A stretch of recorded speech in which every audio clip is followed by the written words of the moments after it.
지극히 높으신 하나님을 찬양합니다. 천지의 주제이신 하나님을 찬양합니다. 그 하나님께서 오늘 우리를 부르셔서 예배할 수 있게 하시고 단을 쌓을 은혜를 주시니 감사합니다. 예배하는 이 시간 우리의 생각과 나의 계획이 십자가 앞에서 완전히 내려놓아지며 하나님의 것으로 온전하게 옷 입는 복된 시간이 되어질 수 있도록 성령님 각 심령 위에 기름 부어주시기를 원합니다. 종의 수준과 관계없이 하나님이여 말씀하여 주옵소서. 우리의 영원한 주인이신 하나님이 친히 말씀하여 주셔서 하나님의 그 말씀 앞에 우리 인생이 온전히 설득당하는 복된 시간일 수 있도록 기름 부어주시기를 소망하며 그리스도이신 예수님의 이름으로 기도드립니다. 아멘. 여러분, 하나님이 우리에게 지난 12장에서 굉장한 축복을 약속하여 주셨어요. 여러분, 약속은 놓치면 안 돼요. 오늘 우리가 집에서 출발하는데 갑자기 우리 만국전사가 방으로 막 들어가는 거예요. 집 안으로. 왜? 그러면서 혼자 조글조글한데 자세히 들어보니까 반지를 놓고 왔다는 거예요.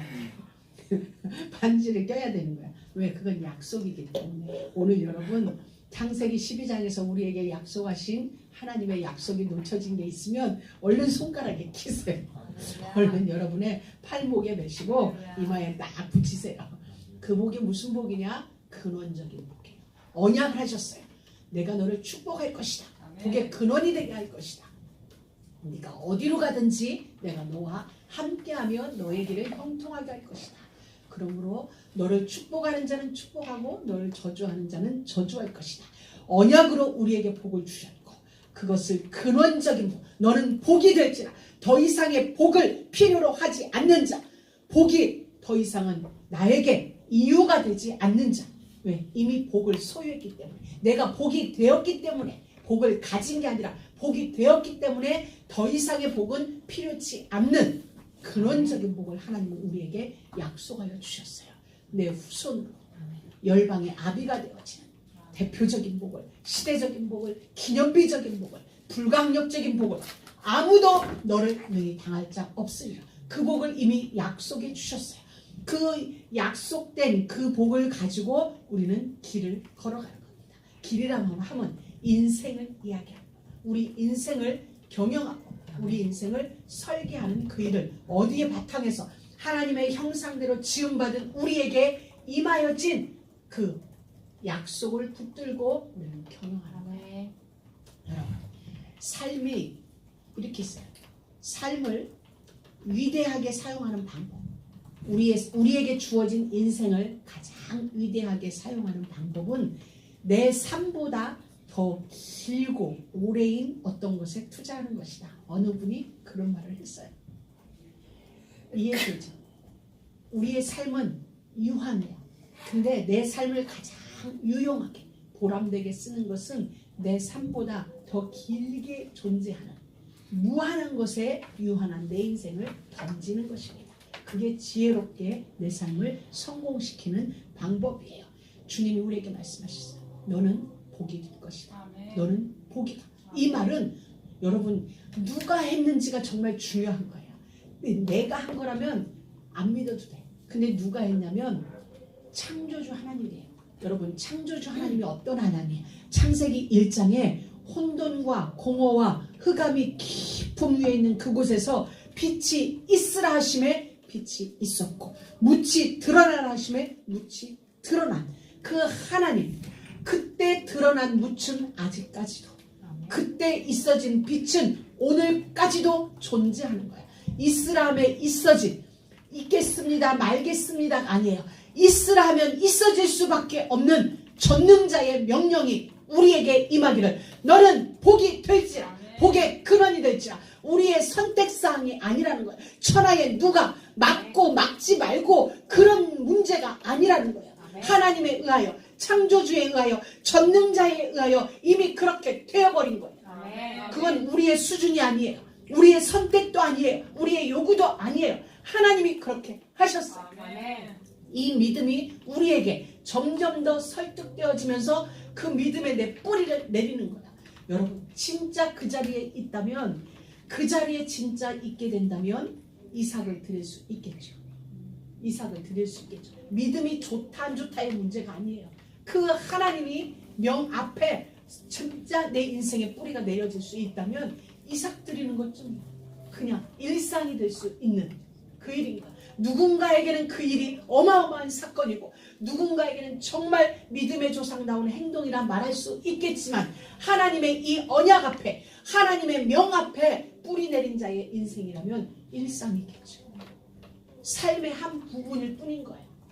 여러분 정말 우리 모두 이 자리에 서는 은혜가 있길 주의 이름으로 축복합니다. 더는 복과 저주 사이에서, 더는 사람관계 속에서, 더는 세상의 어떤 물질과 환경 속에서 우리가 움직이거나 애타하거나 초조하거나 불안해하는 인생이 아니라 나는 여호와 앞에서 하나님의 형상대로 지음받은 하나님의 생기로 가득한 그 자리에 나는 여전히 서 있는 거야. 풍랑이 일든 바람이 불든 유라굴로가 몰아닥치든 나와는 상관없어. 내 앞에 펼쳐지고 나에게 어떤 영향은 주겠죠. 그러나 나는 관계없는 삶, 그 삶이 우리 모두에게 사라지는 은혜가 있기를 정말 주의 이름으로 축복합니다. 그건 모든 이유를 뛰어넘어요. 모든 상황을 뛰어넘는 거예요. 하나님의 그 명 앞에 진짜 내 인생의 한 부분이라도 정말 스파크가 일어난다면, 닿기만 한다면 정말 우리 말로 말하면 끝난 거예요. 그 인생은 완전하게 끝난 거야. 왜? 하나님이. 우리가 지금 제일 힘든 게 뭐야? 인간관계 속에서 힘든 거잖아요. 물질 관계 속에서 힘든 거잖아요. 세상 속에서 힘든 거잖아요. 그런데 그런 우리에게 주님이 말씀하셔요. 너는 복이 되지. 너는 복이야. 이 복은 사람 관계 속에가 아니라 그 관계를 넘어선 거예요. 더는 그 관계에 요동하지 않아도 되는, 그 관계가 나에게 아무런 영향력을 미치지 못한 그 은혜를 하나님은 우리에게 주신 거예요. 그게 너는 복이 되지라. 너는 복의 근원이 될지라. 우리들 대부분이 물질에 매여 있고 사람에 매여 있고 환경에 매여 있고 어떤 것에 다 묶여 있는 거예요. 그래서 우리를 해방시켜줬어요. 예수께서 우리에게 오셔서 십자가에 죽으시면서 그 모든 것에서 우리를 해방시켜 주셨어요. 완전하게 영원하게 해방시켜 주셨어요. 그런데도 살아가면서 우리는 자꾸 매여요. 살아가면서 자꾸 묶이는 거예요. 왜 묶이는 줄 알아요? 그 환경이 나를 묶는 게 아니라 나의 정체성이에요. 나의 자존감이에요. 하나님이 만드신 하나님의 형상대로 지음받은 나라는 여기에 대한 절대적인 게 없기 때문에 그 환경에 내가 끌려가는 거예요. 여러분 오늘부로 진짜 이 자리에 서세요. 여러분은 절대적인 존재예요. 말로만 절대적인 게 아니라 하나님 앞에서 진짜 절대적인 존재예요. 그렇기 때문에 물질도 여러분은 진짜 초월할 수 있어요. 관계도 초월할 수 있어요. 세상에 어떤 것도 초월해요. 까지 있어도 없어도 와도 가도 상관없어요. 왜? 나는 하나님 앞에 있는 절대적인 자, 절대적인 하나님의 절대적인 존재로 서 있기 때문에 세상 어느 것에도 영향받지 않는, 영향 입힐 수 없는 절대적인 존재가 여러분이에요. 그러기 때문에 우리는 미래에 대하여 궁금해하지 않아도 되고 불안해하지 않아도 돼요. 저 사람이 나를 어떻게 생각할까? 저 사람이 뒤에서 내 말을 하고 다니면 어떻게 할까? 상관없어요. 왜? 이미 우리는 그것을 떠난 자예요. 초월한 삶을 우리는 살고 있기 때문에 그 누구로부터, 그 무엇으로부터도 우리는 완전한 해방이에요. 이렇게 될 때 진짜 미래가 궁금하지 않은 거죠. 내일이 진짜 불안하지 않은 거예요. 우리는 궁금한 게 많아요. 저 사람은 뒤에서 나를 어떻게 할까? 저건 돌아다니면서 내 말을 어떻게 할까? 뭐가 궁금해? 내 말을 뭐 나를 공산당이라 하든 말든 나를 뭐 민주당이라 하든 말든 전혀 상관없어. 지가 하고 싶은 대로 하는 거지. 나는 나의 길을 가련다. 아멘. 옛날에 김영삼 대통령이 닭의 모가지를 비틀어도 새벽을 온다. 기자회견 때 강금 자택 연금을 당하던 시절이 있었어요. 그때 기자가 물었어요. 이 시간을 어떻게 보내십니까? 딱 한마디. 닭의 모가지를 비틀어도 새벽은 온다. 그 한 가지 신념이, 그 한 가지 신념이, 언약 안에서의 신념이 결국 그는 대통령의 자리에 오르는 일이 있었어요. 여러분 누가 뭐라 한들 환경이 여러분을 요동친다 한들, 사람이 여러분의 무엇을 어찌한다 한들, 여러분은 그것 때문에 망할 존재가 아니랍니다. 아멘. 그것 때문에 여러분의 인생이 동그랗게 되어질 여러분의 인생이 네모나게 되어진다. 네모나게 되어질 여러분의 인생이 주변 환경 때문에 세모나게 되어진다. 그런 일 절대 없어요. 하나님이 결정하신 여러분의 인생은 서밋의 인생으로 아멘. 보좌의 축복을 누릴 자리에 변함없이 서 있어요. 아멘. 문제는 여러분이 거기에 흔들리기 때문에 그런 거죠. 여러분 오늘부터 나는 절대적인 자구나. 아멘. 절대적인 자 잊지 마세요. 아멘. 이미 여러분의 미래는 하나님이 축복 다 해놨어요. 아멘. 이미 하나님이 축복을 해놨어. 뭐라고? 복으로 그 인생으로 가는 거야. 오늘부터 아멘. 출발된 여러분의 인생은 그 미래에도 무엇으로 있냐? 복으로 있을 거예요. 왜? 아멘. 하나님의 전능하심이 그렇게 결정하셨기 때문이에요. 평범했던 아브라함을, 이방신을 섬기고 있던 아브라함을 선택하셔서 하나님은 그의 미래를 완전하게 해놓으셨어요. 완벽하게. 오늘날까지도 그가 죽고 난 이후에도 그의 삶을 완전하게 만들어놨어요.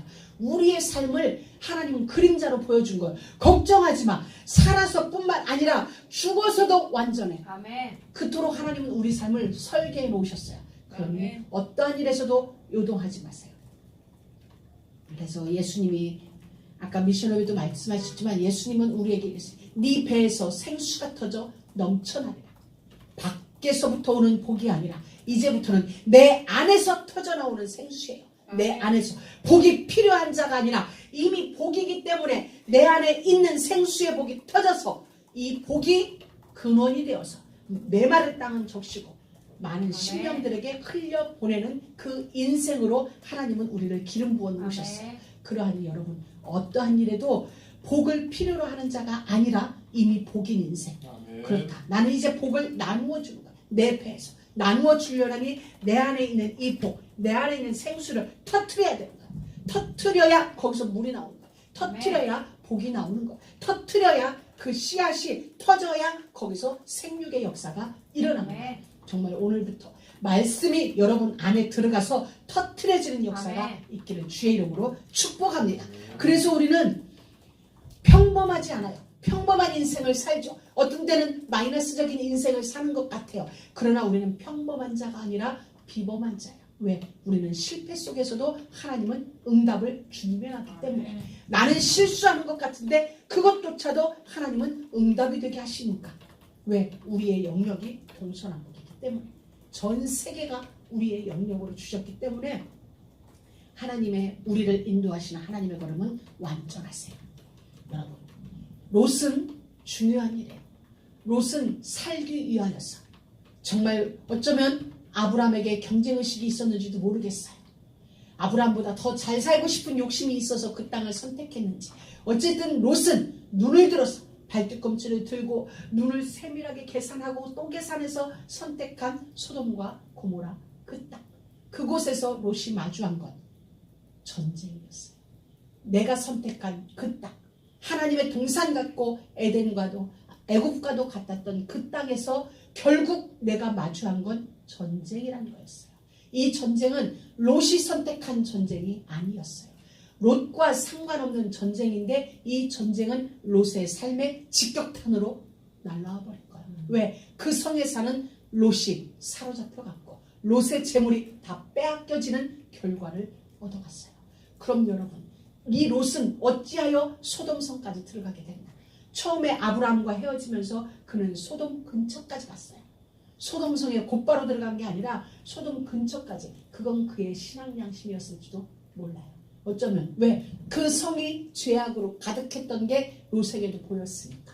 하나님 앞에 죄악이었음을 롯도 보았어요. 그래서 베드로후서 2장에 보면 롯은 늘 마음이 상해 있었다고 얘기했어요. 근심이 있었어요. 경제는 이만큼 있고 그곳에서 자기가 유명한 자가 됐음에도 불구하고 그의 마음은 늘 상한 심령으로 살았음을 기록해주고 있어요. 그러나 그 선택은 롯의 선택이었어요. 결국은 소돔성 안으로 들어갔어요. 결과는 전쟁이었어요. 모든 것을 잃게 되어지는 전쟁. 나의 의지와 상관없는 어쩌면 1차 중동전쟁과도 같은 이 5개의 연합국과 4개의 연합국이 전쟁이 일어났어요. 여러분 이 4개, 5개의 연합국이 그돌라오메를 향하여 전쟁을 일으킬 때는 계산을 할 때 승산이 있으니까 전쟁을 했겠죠. 승산이 없으면 전쟁 안 하잖아요. 우리가 너 한번 싸우자라고 할 때는 51%라도 이길 가능성이 있으니 한판 붙자 그러지, 내가 질 것 같으면 전쟁을 일으킬 생각을 안 하는 거예요. 그냥 무조건적인 침공이면 모를까 한번 붙어보자라고 배반을 하고 전쟁을 일으킬 때는 계산을 한 거예요. 아, 이 전쟁 우리가 저기는 4나라지 우리 5나라가 한번 붙어봐. 그리고 이 시띠몰차기는 역청이 많으니까 이 역청을 우리가 잘 이용하면 지형적으로도 우리가 유리해. 붙자. 이거겠죠. 절대적으로 질 계산을 안 한 거예요. 가능성이 있기 때문에 여러 가지의 가능성을 들고, 다시 말하면 롯이 여러 가지 계산 끝에 소돔성을 향하였듯이 이 소돔성과 연합군들은 이길 가능성을 여러 가지로 계산하고 이 전쟁에 나선 거예요. 시작을 누가 한 줄 알아요? 이들이 먼저 시작했어요. 그러니까 그돌라오멜이 딱 보니 어허, 이것들이 배반을 하고 전쟁을 준비하네, 가자. 이게 되어진 거죠. 자, 얘기했어요. 한 가지의 결과는 하나로 말미암은 게 아니에요. 상호 복합적인 것으로 인하여 결과가 만들어졌어요.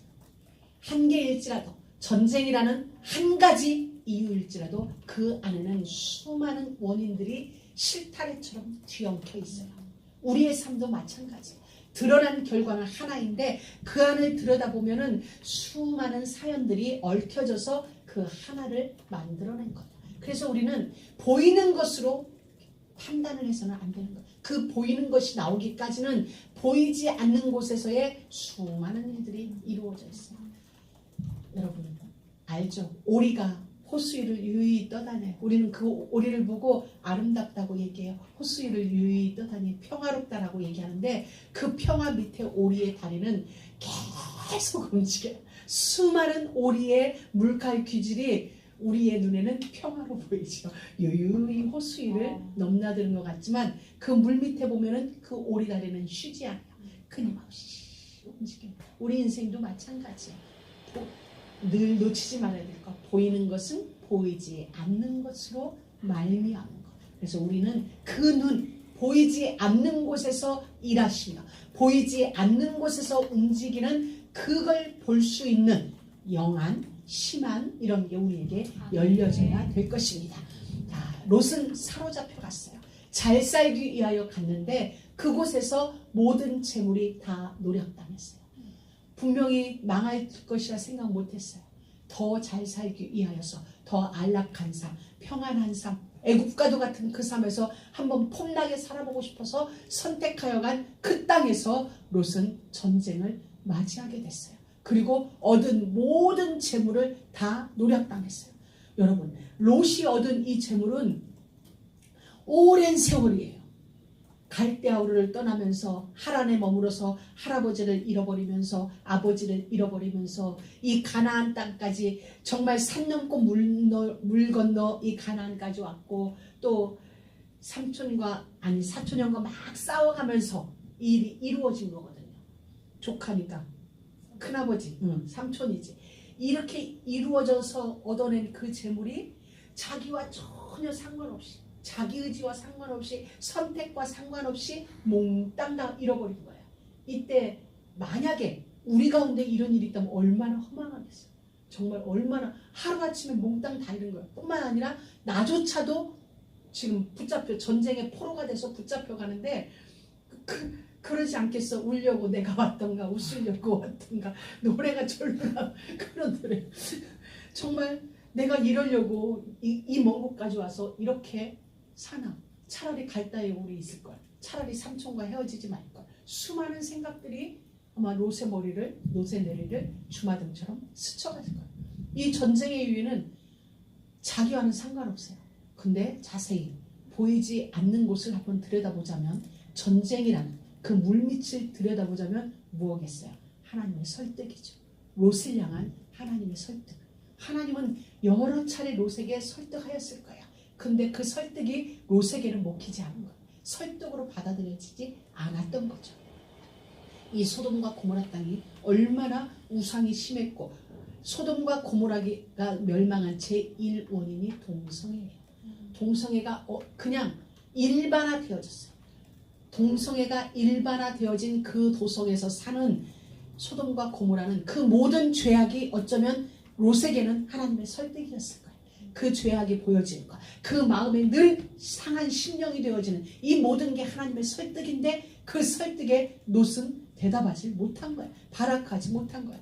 그러니 롯에게는 전쟁이란 가장 강력한 하나님의 설득이 들어닥치게 되어진 거죠. 그러나 이 전쟁이 아브라함에게는 또 다른 이유예요. 롯에게는 하나님의 설득이지만 아브라함에게는 언약 성취의 이유가 되어지는 거죠. 그리고 목적은 뭐예요? 하나님은 이 전쟁을 통해서 천지의 주제를 드러내고 싶은 거예요. 이 천지의 주제가 누구냐? 나 여호와이지 않느냐? 하나님은 그걸 통하여 아브라함에게도 알게 하시고 롯에게도 알게 하시는 거예요. 그 땅의 수많은 자들에게 결국은 이 전쟁을 통하여서 여호와 앞에 무릎 꿇게 하시기 위하여 하나님의 사람으로 하여금 하나님 앞에 무릎 꿇게 하시려고 하나님은 이 일을 이루신 거예요. 자, 이제 우리는 아브라함을 한번 보겠습니다. 아브라함은 이 전쟁과 관계없는 터에 살고 있어요. 이 전쟁이 저 동쪽에서 일어났다면 아브라함은 저쪽 끝에 살고 있었어요.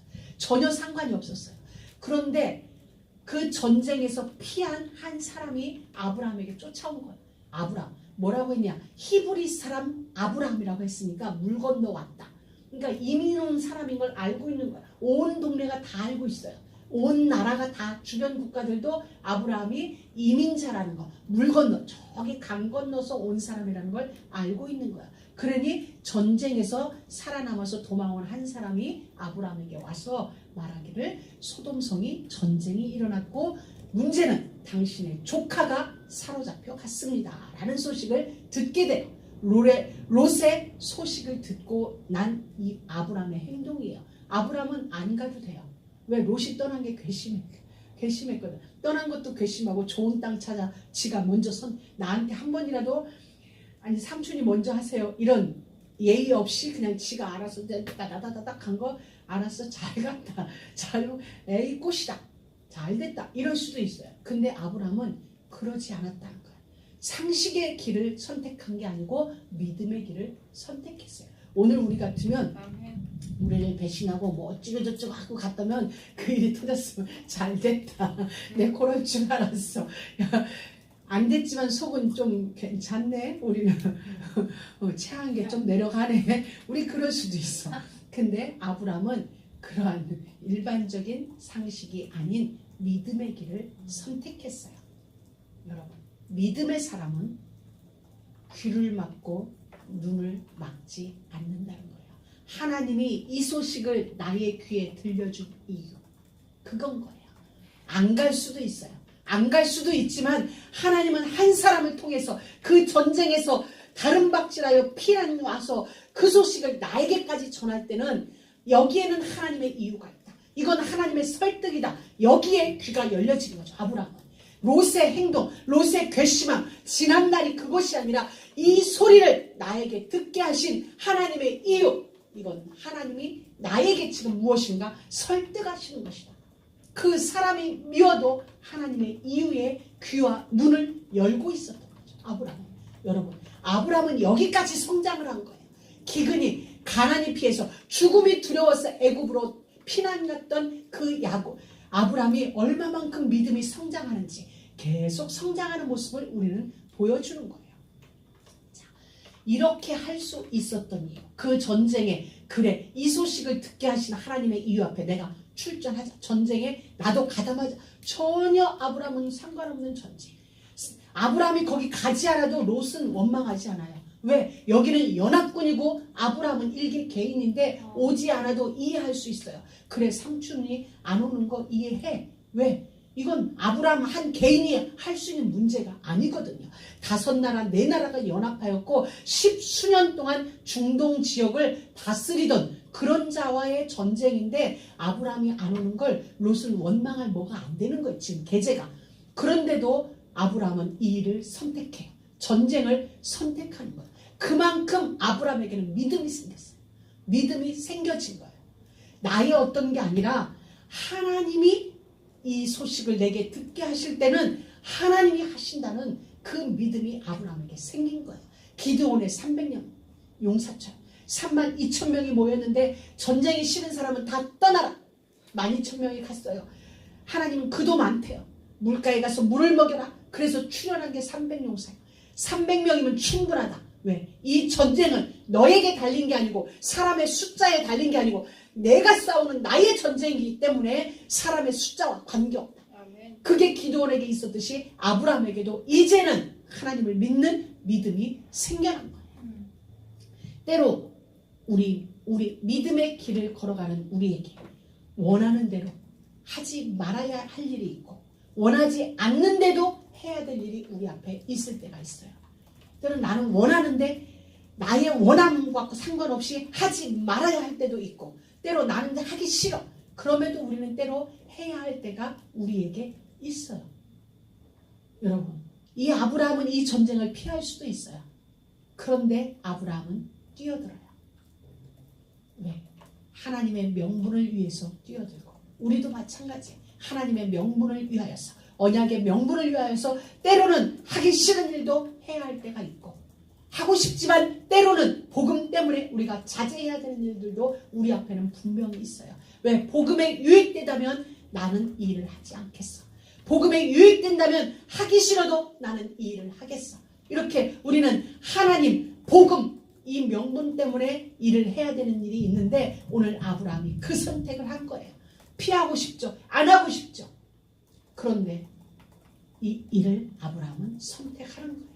그러므로 하나님의 나라가 이 땅 위에 이루어지고 하나님의 질서가 펼쳐지고 근데 우리 모두가 알듯이 아브라함은 이 전쟁에서 승리해요. 왜? 하나님이 하시는 거예요. 하나님이. 이로 말미암아 무엇이 성취되냐. 창세기 12장에서 내가 네 이름을 유명하게 해줄게. 아브라함의 이름을 유명하게 하기 위하여서 하나님은 이들에게 배반할 마음을 주고 전쟁이 일으키고 롯이 잡혀가고 재산이 몽땅 농락당하는 이 일은 아브라함에게 약속하신 창조주의 약속이 창조주의 명령적인 약속이 성취되어지는 일을 위하여서 하나님은 이 전쟁을 허락하셨고 그리고 아브라함으로 하여금 믿음의 길을 선택하여 전쟁에 참가하는 그 마음을 허락하신 거예요. 무엇으로? 아브라함이 유명해졌어요. 여러분 전쟁에 이겼어요.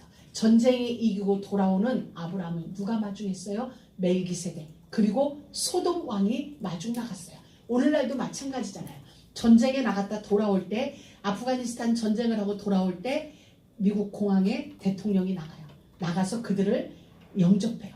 만약에 시신이 되어져 왔다면 그 운구들을 정말 격리하면서 영접하죠. 왜? 전쟁에서 이겼기 때문에. 전쟁에서 죽은 그들, 순국한 그들을 위하여서 본국에서는 최대한 환영해요. 가장 큰 환영. 근데 오늘 성경에 보면 소돔 왕과 멜기세덱 두 왕이 아브라함의 승전을 축하하러 나왔어요. 이 말은 여러분 소돔 왕은 땅의 왕이에요. 멜기세덱은 하늘의 왕이에요. 시편에 히브리서에 보면 멜기세덱은 어디서 왔다 어디로 가는지 그의 부모가 누군지도 모르는 예수 그리스도를 상징하는 멜기세덱 하늘의 왕이 아브라함의 승전을 축하해요. 땅의 왕 대표인 하늘과 땅의 모든 것으로 하나님은 아브라함의 승전을 축하하세요. 전쟁은 누가 했고 하나님이 했고 여러분 바로 여러분의 인생 속에 하나님의 예비한 게 하늘과 땅의 모든 권세를 가진 자들의 환영을 받는 영접을 받는 그 일을 위하여서 하나님은 지금 오늘 우리를 설득하고 계신 거예요. 너무 멋있지 않아요? 성취해요. 내 이름을 유명하게 하겠다. 내 이름을 창대케 하겠다. 네가 복임을 더 이상 복이 피를 차는 자임을 내가 온 땅에 알려주겠다. 소돔 왕과 멜기세덱 왕이 아브라함을 영접하는 거예요. 자, 여러분 아브라함이 어느 자리에 있어요? 축복을 받는 자리에. 멜기세덱 왕이 18절에 보면 살렘 왕이 와서 19절 그가 아브라함에게 축복하여 가로되 여러분 하늘의 복을 받는 자 그 자가 우리예요. 아멘. 그러기에 우리는 다음이 없어요. 아브라함은 멜기세덱으로부터 복을 받아요. 멜기세덱이 아브라함을 축복하여 가로되 천지의 주제이시며 지극히 높으신 하나님이여 아브라함에게 무엇을 복을 주옵소서. 여러분 지금 아브라함은 엄청나요.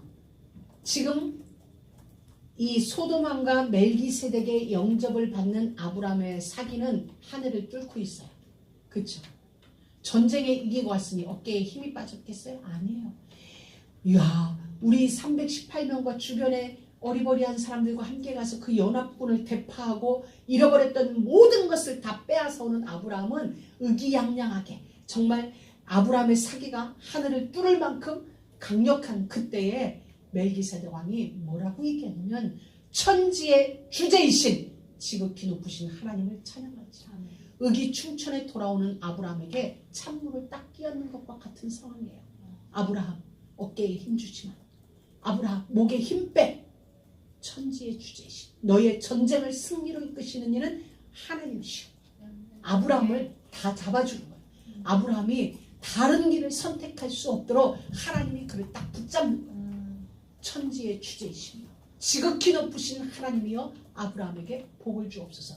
이미 전쟁에 승리했는데 그때 당시 상황으로 보면 아브라함은 이미 축복을 받아서 전쟁에 승리했는데 멜기세덱은 그에게 와서 뭐라고 얘기하냐면 천지의 주제이시여 아브라함 기억해.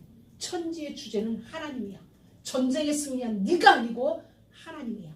지극히 높으신 하나님 그의 복을 받아야 앞으로 너의 미래도 지속될 수 있어. 그걸 아브라함에게 다시 말하면 정신 차리게 만드는 거예요. 승리의 도취에 있는 아브라함에게 정신 차려. 하나님이시오. 하나님께 영광. 자, 그때 그러면서 이렇게 얘기해줘. 너희 대적을 네 손에 붙이신 20절에 너희 대적을 네 손에 붙이신 지극히 높으신 하나님을 찬송할지라. 자, 하늘의 왕이 아브라함을 영접하고 땅의 왕이 혼자 왔겠어요? 소돔성 주민들 다 데리고 온 거지. 다 데리고 와서 아브라함을 영접할 때 아브라함은 어떠했겠어요? 엄청났을 거야. 그런데 네 대적을 네 손에 붙이신 이는 하나님. 그 하나님을 찬송할지로다. 딱 명령하는 거야. 사람들의 영광을 받는 아브라함이여. 여기서 그치지 말고 이 모든 영광은 그 대적을 네 손에 붙이신 하나님께 돌려라. 아멘. 영광을 가로채지 마. 하나님께 돌려. 아브라함이 알았어요. 아, 내가 어깨에 힘이 들어갔네. 내가 목이 곧았네. 내가 땅의 임금의 대접을 받으니 내가 뭐가 된 줄 알았구나. 악불사. 아브라함이 그 얻은 것에서 10분의 1을 멜기세덱에게 주었더라. 여러분 11조의 개념이라기보다는 지금 맞습니다. 하나님 대적을 내가 대승할 수 있었던 건 천지의 주제이신 하나님이십니다. 찬송의 의미예요. 여기서의 10분의 1이란 말은 지극히 높으신 하나님을 찬양할지다 하며 그때 아브라함이 11조를 드렸다는 건 10분의 1의 개념보다는 맞습니다. 찬송 받으실 일은 하나님이십니다. 아멘. 영광 받으실 일은 하나님이십니다. 아멘. 하나님이 이 모든 감사를 받아야 마땅합니다. 아멘. 이 의미예요. 그리고 저 의미는 우리가 여기서 11조를 잠깐 생각할 때 우리는 10분의 1을 그냥 11조라는 수학적 개념으로 자꾸 생각을 하게 되는 거예요. 근데 어떤 의미에서 11조는 감사예요. 찬양의 제물이에요. 그리고 11조는 첫 것을 의미하잖아요. 그리고 마다들을 의미하고 내 삶의 10분의 1을 드린다는 것은 다시 말하면 10분의 9도 당신 겁니다. 이거거든요. 내 마다들을 드린다는 건 내 나머지 전체를 다 드리는 거예요. 10의 9를 드리면 어때? 10의 10 전체를 드리면 어떤 거예요? 꼭 10분의 1. 이걸 수학적 계산으로 하지 말고 하나님 정말 나는 하나님이 감사해요. 내 대적을 내 손에 붙이신 하나님 이제 내가 정신 차려보니 하나님이셨어요. 감사합니다. 이거 전부 다 하나님 거예요. 그 의미인 거예요. 내 마다들 드린다는 얘기는 하나님 우리 자식 전체를 다 하나님께 드리는 겁니다. 내 것 다 드리는 겁니다. 이런 의미지 꼭 수학적으로 계산해서 열의 하나 그 의미가 아니에요. 그럼 오늘부터 우리는 11조의 의미도 진짜 감사의 의미, 찬송의 의미로 전부 답니다. 전부 다.